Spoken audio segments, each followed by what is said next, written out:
Segundo. O primeiro batimento do coração. Segundo. O último batimento do coração. Tecnicamente, matematicamente, do ponto de vista humano, esses 2 segundos são idênticos e não diferem em nada entre si, mas quão diferente é o seu conteúdo, inclusive metafisicamente. Segundo.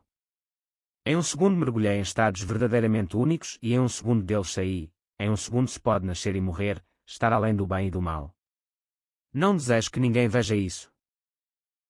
De forma alguma, ninguém que anseia viver feliz o caminho humano que lhe foi concedido. Feliz é aquele que é cego, que nunca tocou a verdade, ela destrói, incinera, priva de tudo ao se aproximar. Segundo. Só ela sabe quantas vezes vivi e morri neste mundo, quantos anjos e demónios vi, com quantos conversei e quantas vezes contemplei sua luta etérea e efêmera pela minha essência, percorri todas as etapas da grande obra.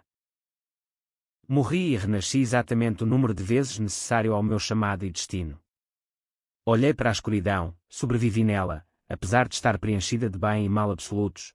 Quem verdadeiramente amadurece sabe que o bem é tão destrutivo quanto o mal. Não há luz neste mundo, como não há trevas, dividimos em partes iguais o que é uno, e yin e yang não são estruturas separadas do todo, não existem, foram inventadas para dividir o que é verdadeiramente indivisível. Em nosso mundo não há divisão entre dia e noite, mas a noite é uma continuação natural do dia, é o Ouroboros fechado, que, por alguma razão, as pessoas, como Alexandre Conogórdio, tanto desejam romper. A morte é a continuação natural do nascimento, e o fim de um início é o seu verdadeiro começo. Assim fala aquele que esteve tanto na escuridão absoluta quanto na luz absoluta por um segundo, uma eternidade, extraindo dali o código metafísico eterno, o conhecimento e a compreensão do universo. Será isso um roubo ou um saque? Mas não foi de propósito que o universo organizou tudo justamente assim, para que isso acontecesse. Se não fosse sua vontade, eu jamais teria queimado minhas asas frágeis no éter flamejante da verdade.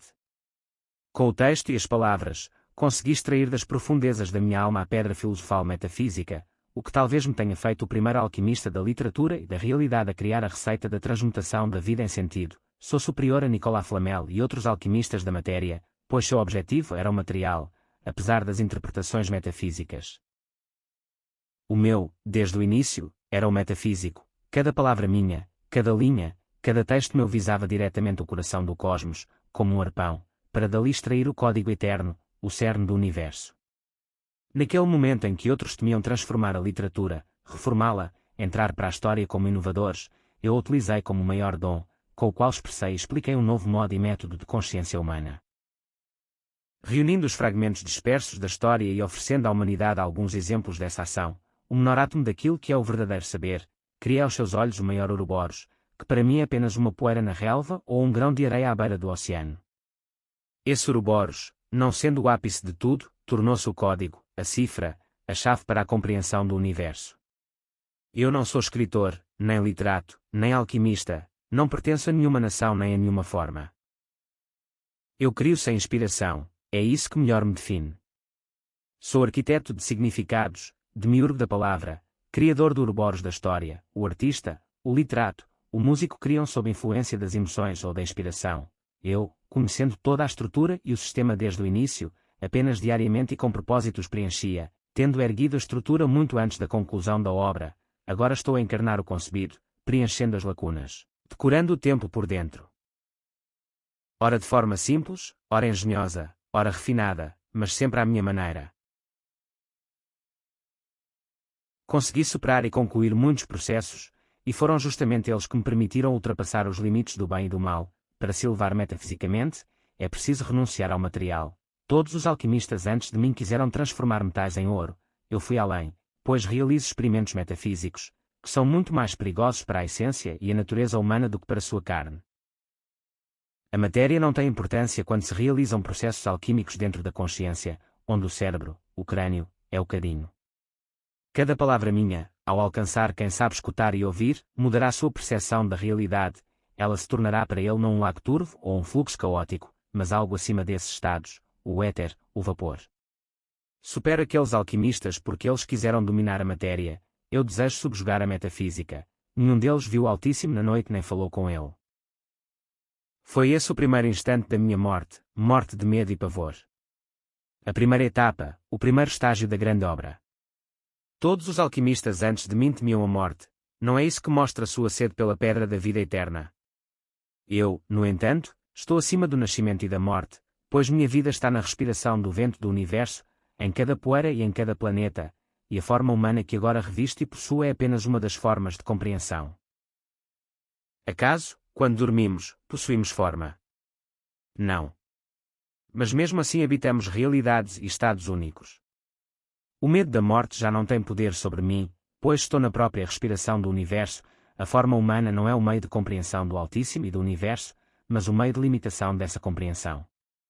Nascimento e morte, o eterno Ouroboros, são a troca de dia e noite, luz e trevas, maré alta e baixa. Com quem te identificas? Quem és tu? A essência ou a roupa? Colocando a carne como o centro do entendimento do teu mundo, provas ser apenas a roupa e não aquele que a veste. Reflete sobre isso. Tu não és coisa, nem matéria, mas aquele que porta a coisa e que comanda a matéria. A alquimia da matéria tem limites, mas eu não busco compreendê-la ou concluí-la. Fui além de todos os alquimistas e tornei-me o primeiro a cultivar a metafísica. Eles buscavam o sentido na matéria, eu o encontrei fora dela. Superei seus medos e começos, tornando-me aquele que é o último de seus adeptos, pois depois de mim a alquimia já não é mais necessária. Perde seu sentido, pois todo o seu conteúdo já foi preenchido por mim até o limite. Concluí o processo que durou milénios e séculos. Eles buscavam a receita, sem perceber que a verdadeira receita, o ouro e a imortalidade são o próprio universo, a pedra filosofal, o elixir da vida, não são coisas, mas o próprio sentido, a essência, o código e a chave. Não crio mistérios nem procuro seus enigmas, mas encarnando e derramando o código do universo em linhas estritamente delimitadas por sua matemática. Da Vinci conhecia diversas formas, mas não alcançou a completude de suas ideias e conceitos. Dante esteve próximo, mas criou um mundo dentro do cristianismo. Eu estou acima das religiões. Heráclito nos permitiu ver o mosaico, os fragmentos. Eu ofereci ao mundo a tela completa. Bohm e Swedenborg explicavam o mundo, eu o reescrevi por inteiro, criando assim um novo mundo. Nietzsche destruía, eu edifiquei. Eu sou aquele que deu o último passo. Não há mais aonde ir, pois o caminho da humanidade já foi por mim percorrido por inteiro. Cheguei ao limiar das fronteiras do cosmos, do Altíssimo, do grande Criador.